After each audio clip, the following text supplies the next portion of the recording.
I was writing something the other day, and the subject of truly successful fight promotion came up. We talk a lot about the technique of fighting and the strategy of fighting as an art form and as a science, but fighting more than anything is a business. If people didn't pay to see this, there would be no point in doing it. And the secrets of successful fight promotion often have a lot to do with getting the best fighters to fight the best. That is where you're going to get your hardcore fan base in. But often the marketability of a fight, or a fighter, has a lot to do with things that aren't in the ring. Obviously, finishing fights and looking good doing it is a huge part of a fighter's potential drawing power. But the fights that really get hundreds of thousands, millions of people involved and produce the biggest revenues, biggest gates, most pay-per-views, things like that, they tend to be fights that take on the illusion of being about more than just the fight. That can be like the blood feud angle, but more often than not, it takes a political angle or a racial angle, or a nationalistic angle, or a patriotic angle rather. If you can make a fight bigger than just two people in the ring in their underpants fighting for money, that's when people start to believe and start to throw their money at you. We're going to be talking about perhaps the biggest case of a fight becoming more than a fight today, but I think we'll start with a different case because it happened later and it draws back on what we're talking about today. When Joe Louis fought Max Schmeling the second time, Schmeling had become basically an unwilling Nazi poster boy. He wasn't a huge supporter of the Nazi party. He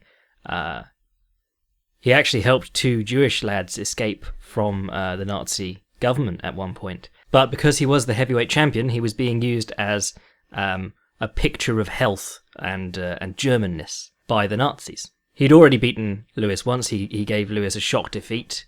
Since then, the Nazis had become a bigger deal.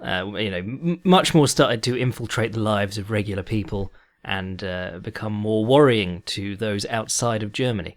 So when Joe Louis and Max Schmeling met up the second time, it was the black American hero against the Nazi heavyweight champion of the world in many people's eyes. Of course, it was just Joe Louis and Max Schmeling, but the fact that people believed it was more than that, because of the symbolic nature that both fighters took on, it was an enormous event around the world.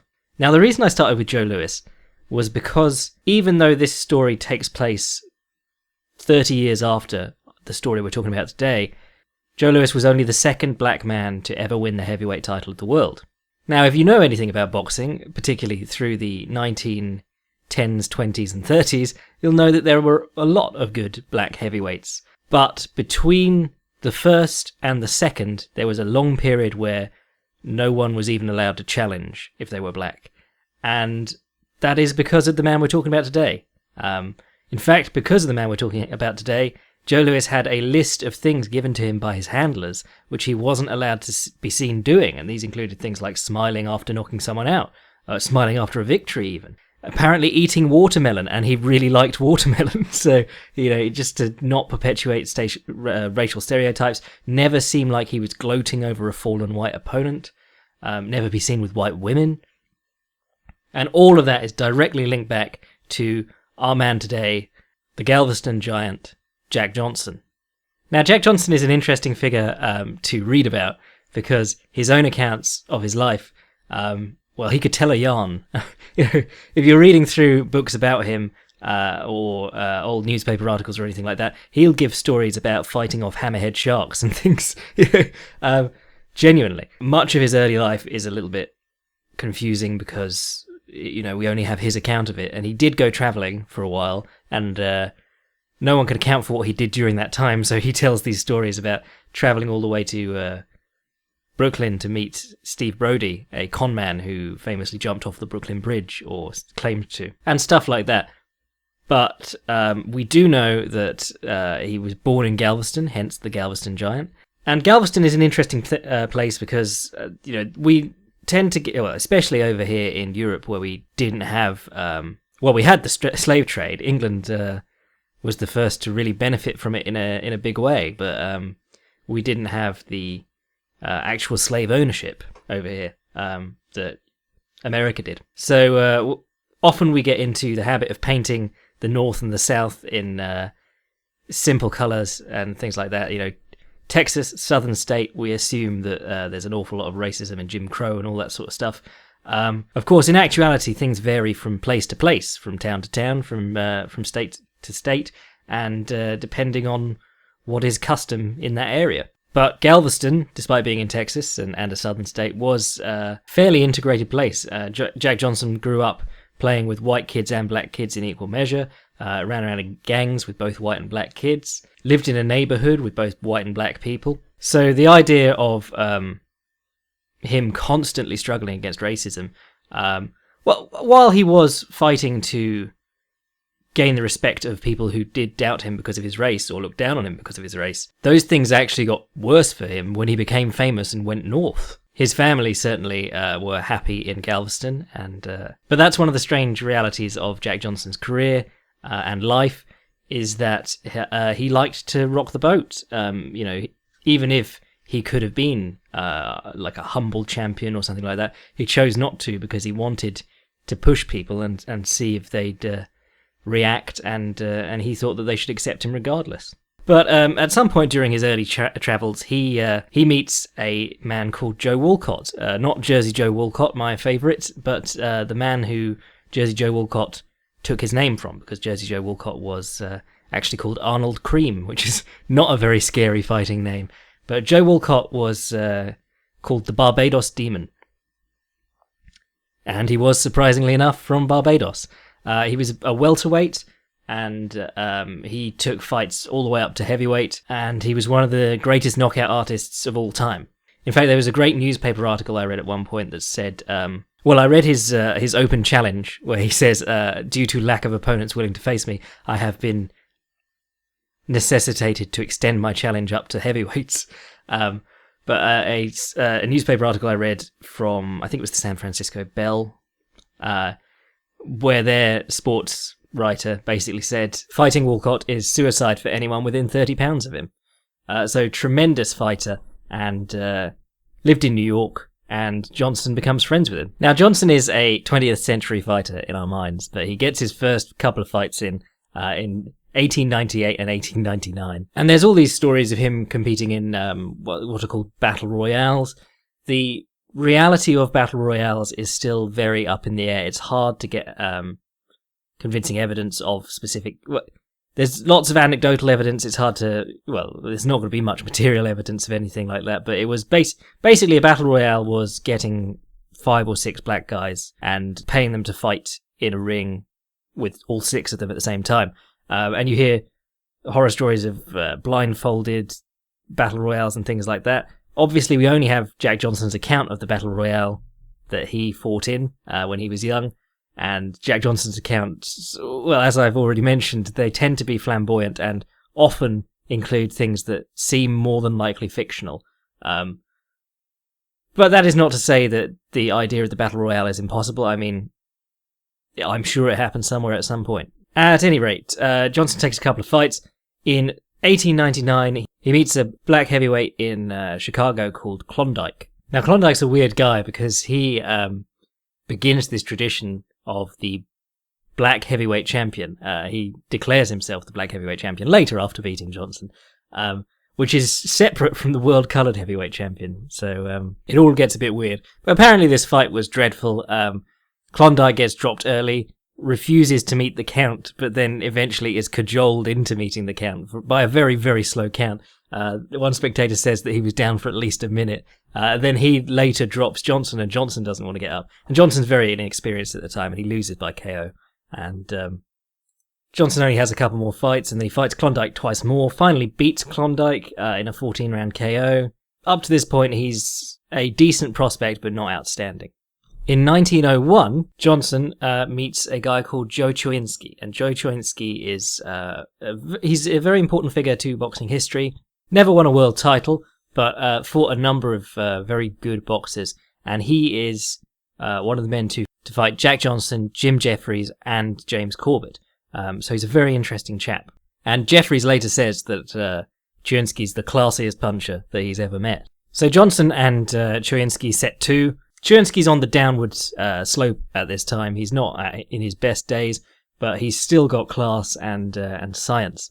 And he draws a left to the body from Johnson, and he cracks him with a left hook under the, variously accounted as on the temple or under the right eye. Under the right eye, there is, around this time, there's talk of what's called the bulb, which is like a cluster of nerves under the eye. Whatever the case, as Johnson steps in to lead, Chuinsky intercepts him with a short left, knocks him out. And then the two are quickly arrested.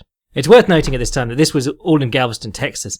Only 2 of Johnson's fights up to that point were outside of Galveston, and Chuinsky had been brought in especially to meet this promising local lad. So they end up in the Galveston prison, because boxing is illegal in most of America at this point.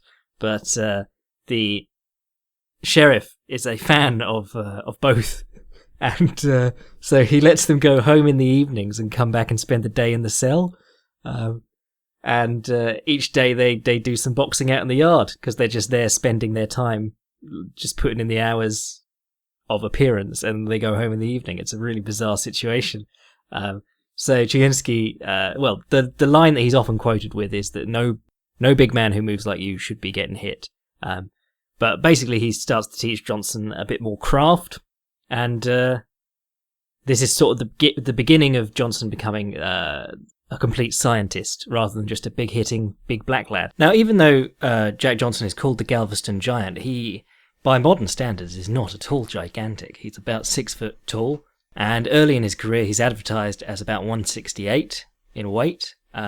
Gets up to around 200 pounds fighting weight for most of his career. 210, really, his comfortable area. For one of his fights, I believe it's the second Flynn one, after he's taken 2 years off, he comes in at 245. Doesn't look flabby, just looks huge. But an enormously strong guy and decently tall guy. Certainly when you see photos of him next to people like Sam McVeigh, he's considerably taller, even though Sam McVeigh is all legs, like gigantic thighs and glutes. And the same is true of Sam Langford and many of the other big hitters. But after this Chuinsky fight, Johnson starts to become more of a scientist. He doesn't have much more luck in 1901. He has 3 more fights and doesn't do very well. Not a single win, in fact, until 1902. But then he goes on a hot streak. Goes undefeated up to 1905, and in that time he fights Sam McVeigh twice. Sam McVeigh is another black heavyweight who's making waves, the Oxnard Bull, until Johnson finally fights a white heavyweight named Marvin Hart, and he suffers a loss over the distance. Now, Johnson's style is particularly interesting because in the boxing world, he's remembered as this classy outfighter, a sweet scientist. But really, the film we have of him, and there's a fair bit of film, but there's a lot of his career missing because on the starting end of it, film was just coming in, and then film disappears for a while for reasons we'll talk about later. But in the film of Johnson, he's certainly not an in-and-out fighter. If anything, he's an in-and-in fighter. He glides in with the long lead and falls into the clinch straight afterwards. What he does very well is punch and clutch. There were a lot of people who likened him to Gentleman Jim because of his emphasis on the jab, and he did have fleet footwork on the outside. And Corbett was a big proponent of the clinch, of course, too.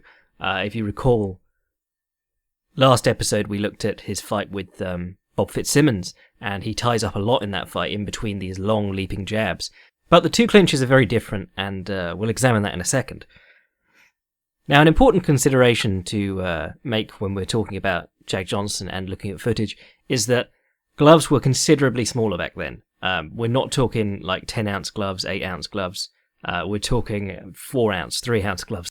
They're not dissimilar to modern MMA gloves, except that they have the fingers together in a mitten form. But the thumb is separate. Remember, this is the same time that Battling Nelson is hitting people in the ribs with his thumb, the half scissor left hook, which he credits as the main reason that he went from being a good fighter to a great fighter when he realised that he could dig his thumb into the guy's ribs with a 6-inch left hook to the liver.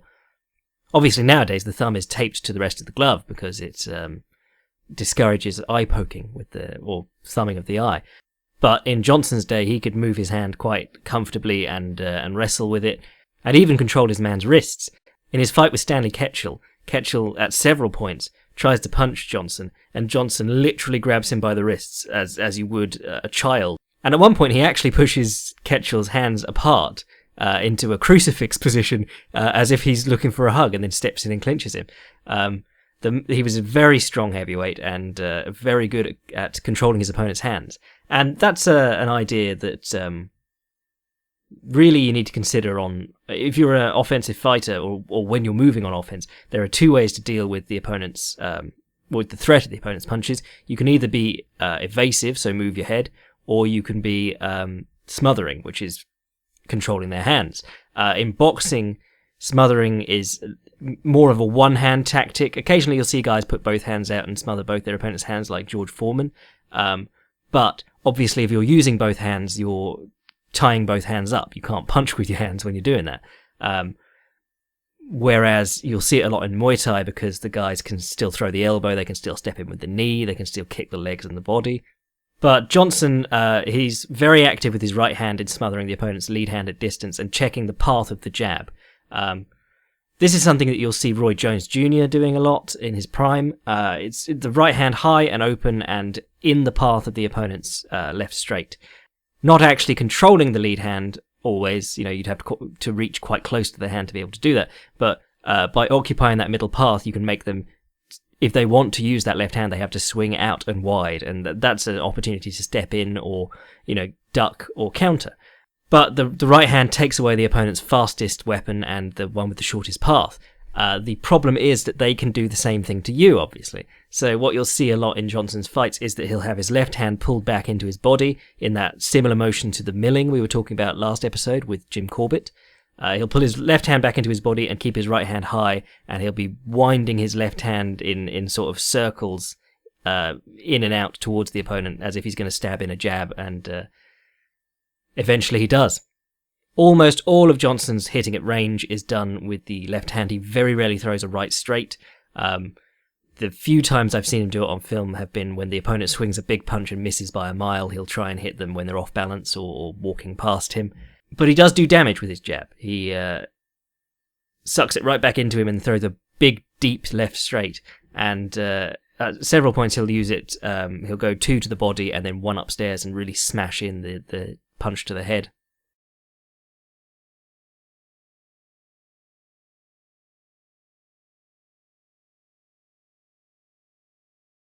Now, when we're talking about Johnson's clinch, we need to differentiate it from the clinch that was used by Jim Corbett. Johnson faces a lot of ire in the papers for being a boring fighter. His second fight with Sam McVeigh is considered one of the most boring that the state of California has ever seen. He knocks McVeigh out in the 20th round of that one, but he basically just holds on to McVeigh for all 20 rounds. And this was as they were both in sort of consideration for a shot at Jeffries. The papers are talking about it. And you'll be surprised how open-minded the papers are to a black person getting a title shot. It's quite illuminating of the attitude of people in the know in boxing. They want to see the best fight the best. They don't really care about this colour line. The colour line is more a thing for the common man and for the actual heavyweight champion because, for whatever reason, he doesn't want to risk the title against a black person. But that fight with McVeigh nukes the chances of either of them getting a title shot anytime soon. And this clinch-heavy style really does alienate the fans a lot. I believe it's his fight with Al Kaufman. Johnson's doing his usual working in the clinch for the first few rounds, or first all rounds. And a man in the front row shouts at him, "Why don't you fight, you big nigger?" And Johnson turns Kaufman around and says over his shoulder to the man in the crowd, "Why, I've already got your $10. But perhaps the criticism of Johnson's clinch is unfounded, because where Jim Corbett, if you noticed in the video with Bob Fitzsimmons, there's an awful lot of holding, and he uses the clinch as a safe fall into location, because obviously Fitzsimmons is a terrific inside hitter. He does finish Corbett with a left hook to the body. But Corbett uses the clinch as a smothering method. And what Johnson did was to use the clinch as a method to make the opponent work and tire themselves out, and he also liked to be able to hit from there. So where you'll see Corbett using underhooks and overhooks, the classical tie-up of boxing is one hand underneath the opponent's armpit, one hand overhooking their lead hand and pressed between your chests. That way you can keep them close, you can keep your head on the side of their lead hand and away from their rear hand, the one that you're underhooking, and you can completely smother their lead hand by overhooking it. That's the classical tie-up, and that's the way you're going to get hit the least. If you want to watch a clinic on that, Floyd Mayweather's fights, Joe Calzaghe versus Jeff Lacey is a great one. In boxing, double overhooks is a little bit more acceptable because that ties up both opponents' arms, but if they get their head under yours, they can start weaving them out, as Rocky Marciano used to do. And in all-out fighting, it means that they can pick you up and throw you quite easily. You're conceding double underhooks. Now, Johnson uses underhooks and overhooks throughout his fights, but what he often does is control the biceps or the triceps. He does a lot of controlling the inside line, and that means that his hands are often cupping the opponent's tricep, or the web of his hand is over their bicep, and that means that they are far enough from him that they feel like they can move, but when they move to punch, he just has to stiffen up that arm in their bicep, or if he's holding their tricep, just lift his forearm up to block the path of their elbow. And you can watch Johnson's fights, and guys have no idea what they're doing against him. They'll be in the clinch with him, and they're almost jumping trying to throw these uppercuts because they feel like if they just throw it a little bit harder or quicker, they might hit him. And he's talking to them the whole time and smiling in the clinch. And this is a large part of what made Johnson such a despised character in the media. A large part of his fighting style was this arrogance. Muhammad Ali talked about it later, but if you can make an opponent fight harder, you can tire him out. Now, the thing about having inside control of the biceps and triceps, with maybe an underhook or an overhook, but a little bit of space between the two men, is that at any point he wants, Johnson can make space and land the right uppercut, and that's his real money punch. And this is where the comparisons are drawn with Corbett again in the papers. Corbett was famous for an uppercut, but it was this weird long swinging uppercut that we talked about last time. He didn't do much uppercutting from the clinch. Johnson will score these jolting uppercuts from almost chest to chest, and likes to hold behind the head when he does it too. Old school dirty boxing.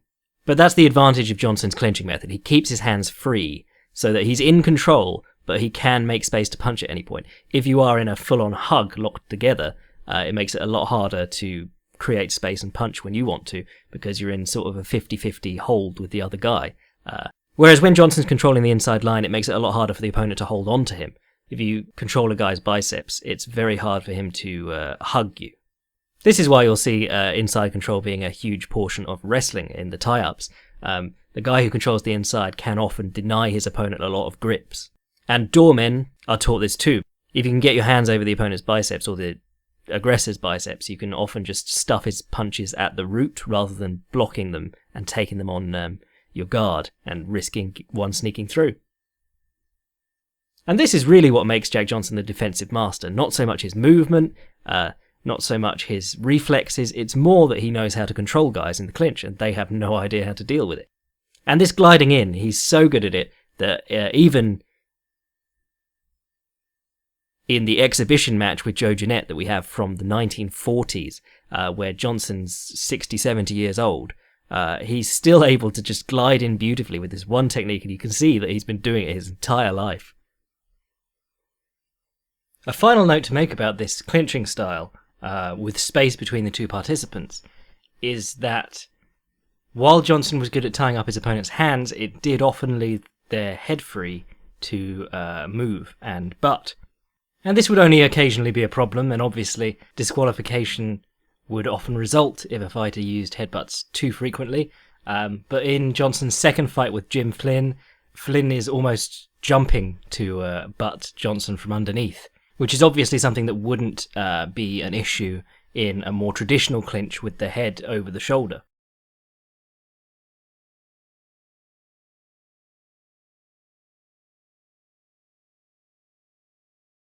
Now, the interesting thing to note is that by 1904, the current heavyweight champion of the world, Jim Jeffries, is basically done fighting. Jeffries won the heavyweight title from Bob Fitzsimmons in 1899 in a fight where he took a terrible pounding, but Jeffries was famous for being able to take an incredible beating and dish out an even worse one.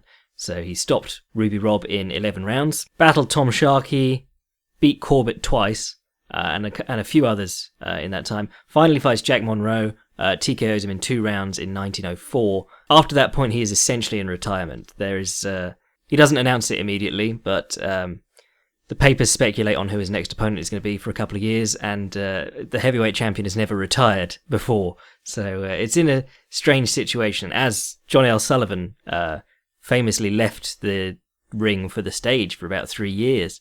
And nobody stripped him of his title because that wasn't the done thing back in the day. You were the champion or you weren't. Now, Jeffries is claiming that there's no one for him to fight, and the papers are already playing up Johnson, McVeigh, and a few others. Johnson and McVeigh, and then later they begin to play up Jeanette, and a little bit later than that, Sam Langford. Which is interesting because the racism doesn't seem to extend to the sporting pages. Every time Jack Johnson is mentioned in these articles, he's called the dusky Negro or the Ethiopian or all sorts of other things. And they do constantly bring up his race and how it might affect his fighting game. But they are also very praising of his science. And the second time that McVeigh and Johnson meet, there is talk of them being challengers for Jeffries. But this brings us on to the colour line, which boxing was the first major sport to really break. The colour line had been drawn by John L. Sullivan, because remember that the heavyweight title is not a very old tradition at this point. But Sullivan decided once he was crowned champion of the world, he would never fight a black man. And he famously said he had never fought a black man and he never would, and he took a great deal of pride in that. The problem was that the second best fighter in the world, by most people's reckoning, was a guy called Peter Jackson, the Black Prince, who fought all across Europe, fought in England, was very successful there, became champion of the Commonwealth because he was from Australia, or lived in Australia at least for a long time. And he goes to America to pursue Sullivan. Sullivan keeps drawing the race line. As he kept teasing the fight, he'd say things at certain points like, white men $10,000, Negroes double that. Putting high prices on a fight with himself to make it so that it was unlikely Jackson would be able to even afford to fight him. But then other times he would go back on that completely and just say, nope, not fighting him. And Jackson, unfortunately, ended up penniless, performing in productions of Uncle Tom's Cabin, buried in Australia, and when Jack Johnson goes out there later, he does visit the grave of Peter Jackson, which is quite touching. But so begins this tradition. But Gentleman Jim Corbett, who wins the belt off Sullivan, second heavyweight champion of the world, had already fought Peter Jackson. That was the fight that got him the real attention. He went through all the contenders who had already fought Sullivan, and then he finally fought Peter Jackson, who Sullivan was perceived by some in the boxing to be afraid of even fighting. A lot of people in the boxing world didn't see this as a race issue. They saw it as John L. Sullivan getting out of the hardest fight. So Corbett takes Jackson to a hard-fought draw, and that convinces people that he's got a chance of beating Sullivan, and he then fights Sullivan and wins. But Corbett then says that he will never fight a black man for the title. For Corbett, it's the title that's a big deal. He wasn't so touchy about fighting black people. It was that the heavyweight champion of the world should be a white man. And it's a symbolic thing because the heavyweight title is absolute. You are the absolute best fighter in the world if you are a heavyweight. Up to this point, there have been 3 black world champions, which is a fantastic case for boxing, or for social mobility through boxing. The first was a Canadian called George Dixon, Little Chocolate, and he was crowned the bantamweight champion of the world in 1890, became the world featherweight champion, and was a very respected fighter. The second was Joe Gans, who was lightweight, and he wins his title in 1902 and holds it until 1908 when he fights Battling Nelson and loses. As much as George Dixon was respected, Joe Gans was beloved by the boxing press. They called him the old master even while he was still boxing. So, that's quite impressive in itself. Unfortunately, shortly after losing his title in 1908, he dies in 1910, but an important figure for that nonetheless. Brilliant cross-counter by all accounts. And then Jack Johnson's friend, Joe Walcott, the Barbados Demon, won the welterweight title in 1901, and he did later fight Joe Gans, and that was a huge affair because people wanted to see two of the absolute best in the world in action, even if they were black. Now, that's not to say that this whole thing was without controversy at lower levels. When Corbett and Sullivan were matched up by the Olympic Club in New Orleans, the Olympic Club put on 3 nights of fights, and they called it the Tournament of Three Jacks or something like that. Jack Skelly, Jack someone else, and Jack John L. Sullivan. It was a very tenuous link at best, but on the first night of these 3 fights, George Dixon, Little Chocolate, fought Jack Skelly, and he beat him savagely, knocked him out in the 8th round, and the crowd was so affected by this, and the Olympic Club was so affected by this, that the Olympic Club said that they were no longer going to host mixed race fights. So the thing about boxing is that even at this time, when the colour line is still on in baseball and everywhere else, the nature of fighting means that, and the desire to see matchups, means that if you are a good fighter, the boxing press will call to see you against the best fighters. And the fact that the colour line was in place on the heavyweight title didn't stop people talking about, would so-and-so beat so-and-so? I reckon he could. Very, very powerful means of social mobility for black people, or at least skilled black fighters, but it becomes very dangerous in the coming years. Now, there's a quartet of really great black fighters around this time. There's Johnson, McVeigh, Joe Jeanette, and then Sam Langford. And Johnson fights Joe Jeanette something like 7 times, and he beats Sam McVeigh 3 times. But he only fights Sam Langford once, and this becomes a sticking point later on, because Sam Langford is considered by many to be one of the greatest fighters to never get a shot at the heavyweight title. A terrific puncher, knocked out everyone he fought, and he met Johnson when he was very inexperienced. He'd been boxing for about 3 years. And Johnson handled him easily, but later on, boxing aficionados would be desperate to see that fight. And in fact, it was agreed for a fight in London, and then I believe later in Paris, but Johnson went back on it. In fact, this is the interesting part of the story. He himself draws the colour line, and he says to Sam Langford, "Nobody wants to see us fight each other." Johnson could make more money by being a controversial white versus black champion. And this is something you see even today in boxing and fighting generally. It's absolutely fine to be hated. That's a powerful means of selling tickets. You can be a beloved fighter, you can be a hated fighter. The only thing that you can't be is something in the middle. If you're just vanilla, nobody cares.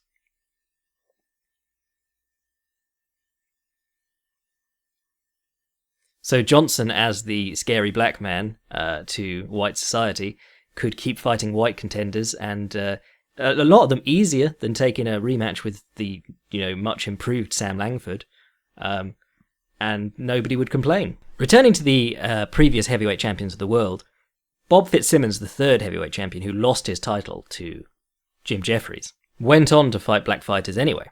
In fact, Johnson himself fights Bob Fitzsimmons in 1907 and knocks out the undersized old man in 2 rounds. So by this point, people are thinking that Johnson probably deserves a shot at the title. But by 1907, Jeffries is already retired formally, properly. When he does retire, a fight is put together between Marvin Hart and Jack Root, with the intention of crowning the winner the heavyweight champion. Jim Jeffries doesn't really care, but he turns up to be the referee, and that gives the affair more of a legitimate feel. So Hart wins, and he's already beaten Johnson once, so there's sort of a case for him avoiding Johnson.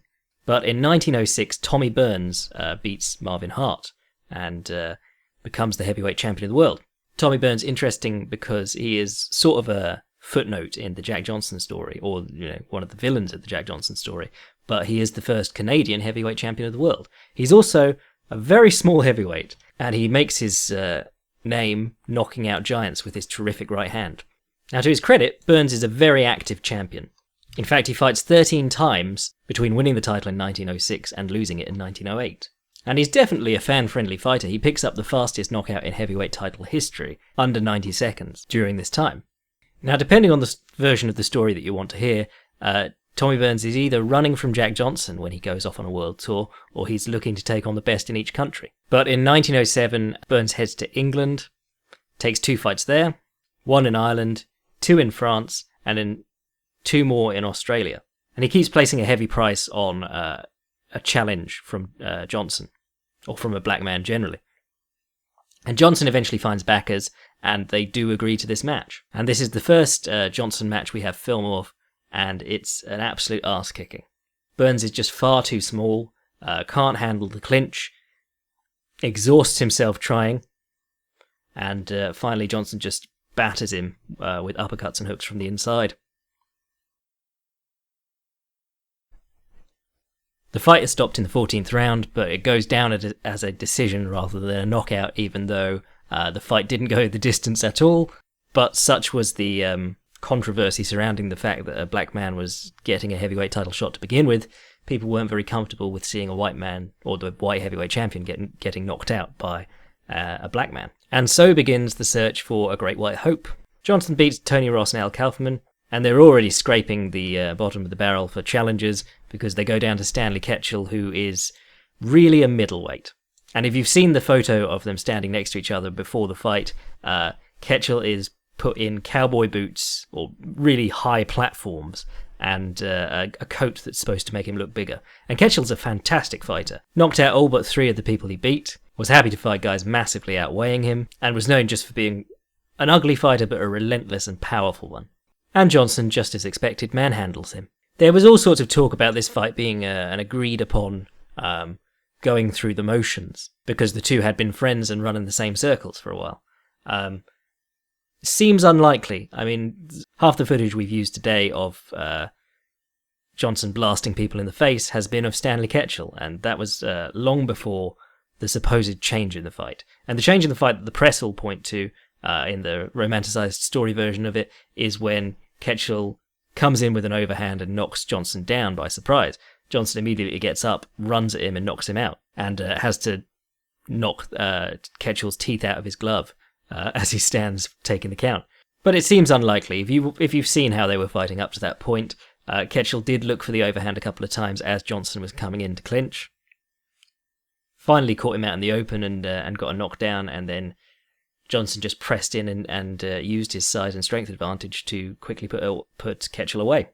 But it certainly didn't help the rumours that Johnson's boring style was because he was quote-unquote yellow, a cowardly fighter who held for most of the fight. The fact that he came off the deck and immediately knocked his man out suggested that he was holding back or deliberately fighting in a boring way, or an unmanly way if you're that way inclined. So finally, Jim Jeffries is lured out of retirement. He's put on tons of weight. He's been enjoying his time off, and they whip him back into the best shape of his life for a fight on July 4th. He's training with guys like Chewinski. His head coach is Corbett. He's wrestling with Farmer Burns. If you're up on your wrestling history, you'll know that he's a legend. He trained Frank Gotch, who is considered one of the greatest wrestlers of all time.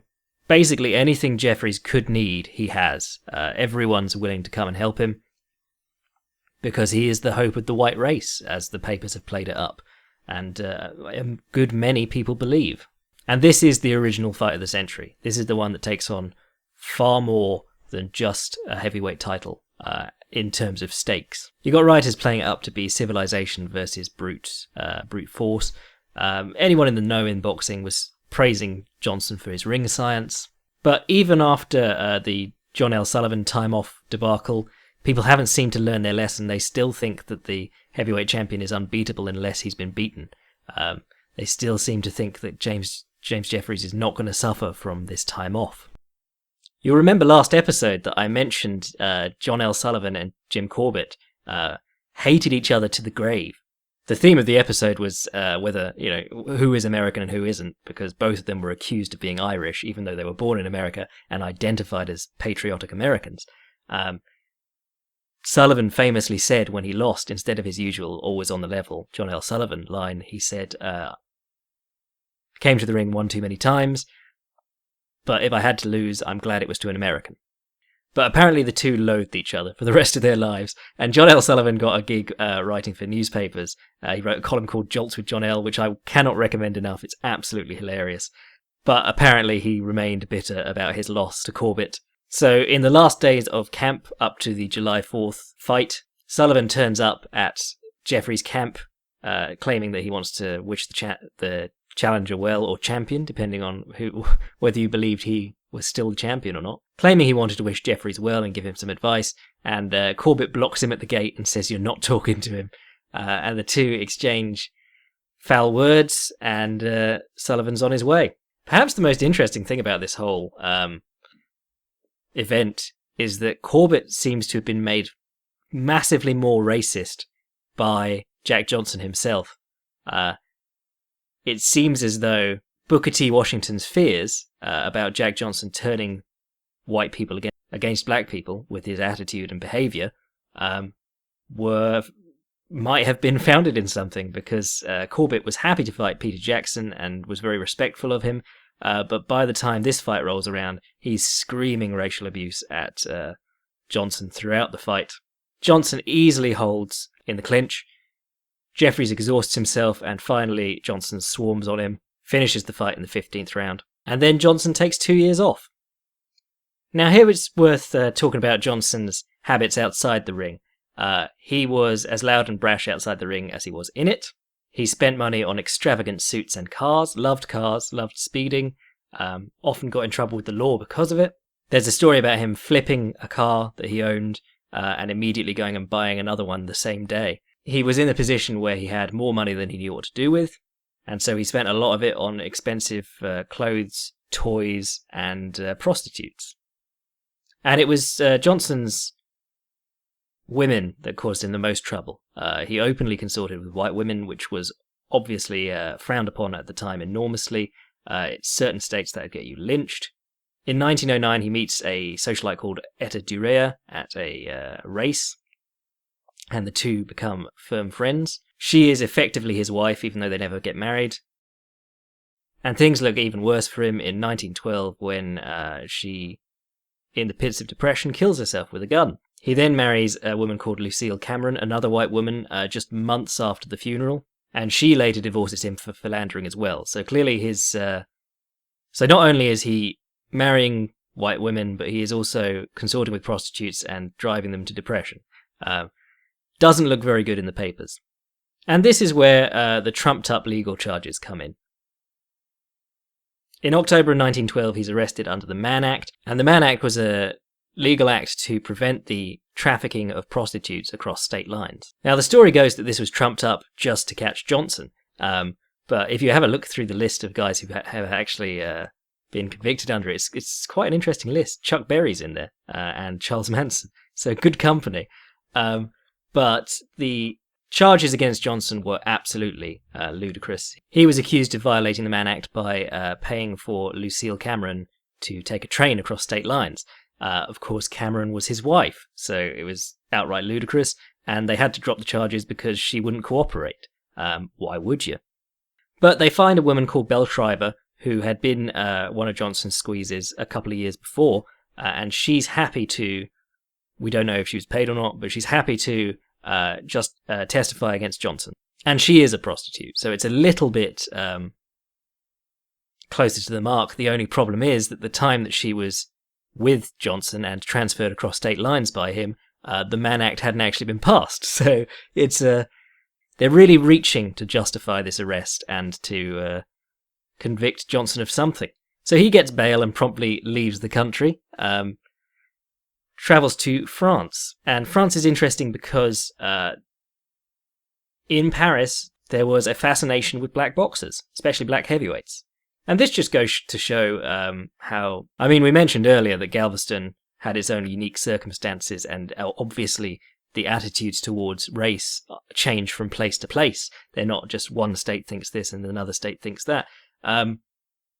But in Paris, black heavyweights like Johnson were considered extremely exotic, and enormous crowds would turn out to see them fight. Joe Jeanette and Sam McVeigh had a very famous 40-something round fight. It was called a fight to the finish, and it's considered one of the most grueling fights in the history of boxing. Unfortunately, no footage exists of it, but it was supposed to be incredibly brutal. And so people like... and so Jeanette and then later Sam Langford spent a good amount of time in France just because they could be paid better and they were far more respected there. And that had to be crossing Johnson's mind when he decided to run away to Paris. Johnson fights a couple more times in Paris against Jim Johnson and then Frank Moran. We have footage of the Moran fight. It's pretty good. It's not sort of Johnson at his best, though. 1914, he goes to Argentina to fight there. And then finally, in 1915, he fights Jess Willard in Havana, in Cuba. And that's when he loses the world title. He takes a terrific right hand to the body, falls to the mat, and famously, there were accusations of a fix because he shades his eyes from the sun as he's laying on the canvas. But that was it. The heavyweight title was back in white hands. Jess Willard proved to be the Great White Hope, or the one that actually worked out.